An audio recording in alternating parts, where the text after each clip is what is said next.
Hello my friends and welcome to the first edition of Off the Grass. My name is Dave Swerski, Chicago Bears superfan and nephew of the OG Bob and Bill Swerski superfans, and we are here in the off-season, watching the playoffs, sadly without any Bears involvement yet again. Now before we get going too far today, please do make sure that you've subscribed and that you've liked this here video, and drop a comment below with your favorite candidate to be the coach of our beloved team, the Bears, going forward. Now we're gonna dive into that here in a little bit, but I'm curious what the consensus of this here community of superfans is. Now I do want to take a second and thank all of you who have purchased the merch and are wearing it out in the wild, loud, and proud. It means a lot to me. And I also want to thank those of you who have already donated to the fundraiser I set up with the Red Cross to help the folks impacted by the devastating wildfires in Southern California. As I mentioned on Instagram and TikTok when I launched it, through this work that I'm doing, I've been able to chat with and meet a lot of Bears fans from all over the place, and I know a lot of you happen to live in SoCal, so I want to do something to help. So you can go to redcross.org/Dave Swerski, give what you can, and we can use this superfan community to do some good, huh?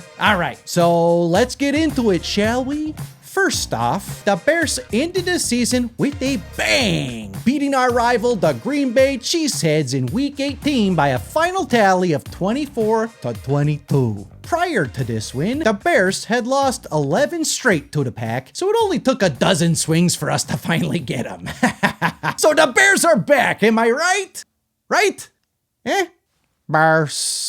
Thomas Brown became the first Bears head coach since Matt Nagy way back in 2018 to beat the Pack. And prior to that, the last time we beat them was in 2015 under the guidance of John Fox. Prior to that, Mark Trestman got him once in his tenure as head coach in 2013. And then before that, Lovie Smith beat them in 2010 for the last time before he was let go by the Bears brass. That firing still stinks. So the Bears ended up going 5-12 on this season that started out with so much hope and promise. So let's take a look at some of the storylines from the season before we get to the coaching search. So Caleb Williams finished the season with 68 sacks, the third most sacks taken in a season in NFL history. Yikes. But let's move on from that anomaly to give the numbers that should give us some hope for the future. Caleb only threw 6 interceptions the entire season out of 562 attempts. That's like 1.1% of the time he threw an interception. He paired that with 20 touchdown passes,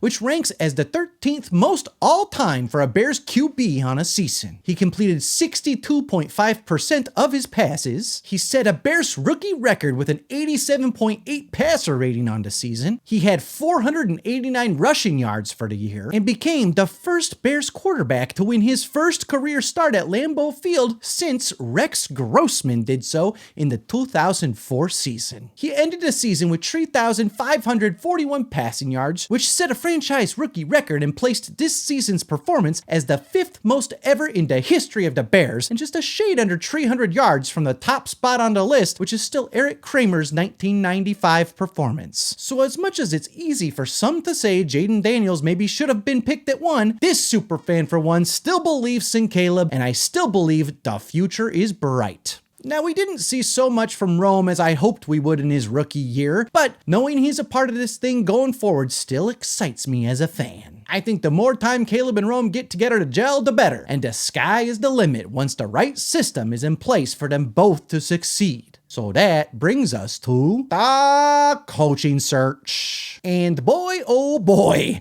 have the Bears ever been casting a wide net. It's a lot of names to keep track of. Currently, the Bears have requested interviews from 347 potential candidates. Yet your pal and resident superfan Dave Swerski has yet to merit an invitation.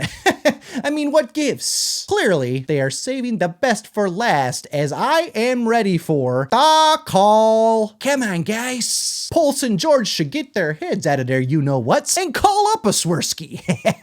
They so far at the time of this taping have interviewed 10 candidates already, with 8 more on the slate, and have interest in at least a few more beyond that. So again, drop a comment below and let me know who you think should get the gig. But let's dive into that a little more, shall we? Here's the list of who has interviewed thus far. Interim head coach Thomas Brown, Pete Carroll, Lions DC Aaron Glenn, Lions offensive coordinator Ben Johnson, Mike Kafka, the offensive coordinator of the Giants, and apparently that is not a joke, but it feels like it should be, former Dallas Cowboys head coach Mike McCarthy, Drew Petzing, Ron Rivera, David Shaw, Arthur Smith, and Anthony Weaver, the DC in Miami. On the list of candidates that they have requested is Iowa State head coach Matt Campbell, Bills OC Joe Brady, Vikings defensive coordinator Brian Flores, Cliff Kingsbury, Ravens OC Todd Monken, Packers OC Adam Stenovich, and apparently they are also interested in Marcus Freeman from Notre Dame if he'd take the interview.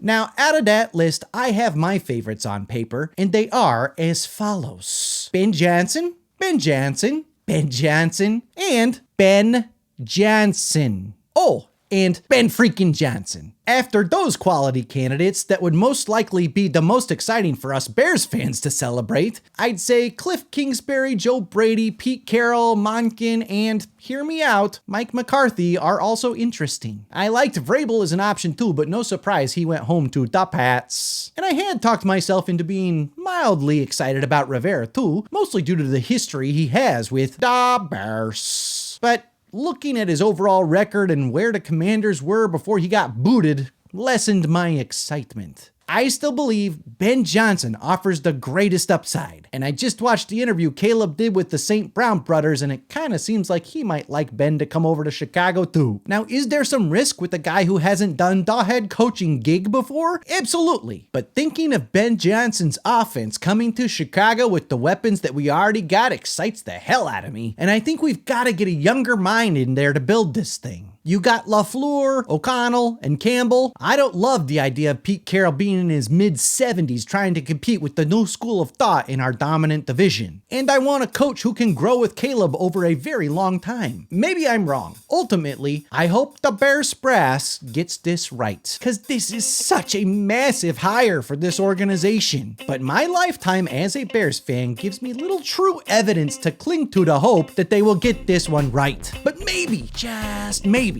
this time will be different, eh?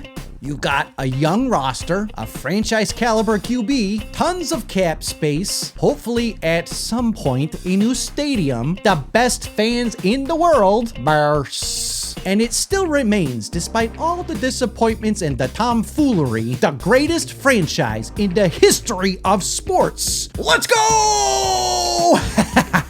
Da Bears! Now, what I hope is that whoever comes in has their priorities straight and builds up the O-line and the D-line first. Build up the trenches and the rest will fall into place. Now let me know your thoughts in the comments on your dream scenario while we can still dream it before reality hits us in the face and we have to deal with it no matter who they choose. And with that, that's gonna do it for this first episode of Off the Grass, my friends. I'll be back off and on throughout the off season to let you know what's going on with the Bears and to share some other things with you too. Now please do donate if you're able to the Red Cross link. It's in the description below. And I do want to thank you all for your continued support of what I do. There will definitely be some opportunities for some songs this off season, so keep your eye out. As always, be kind to each other and be kind to yourself too, okay? And go Bears! I'll see you soon, my friends. The Bears, the Bears, the Bears. The Bears, the Bears, the Bears. The Bears, the Bears, the Bears. The Bears, the Bears, the Bears. Hey!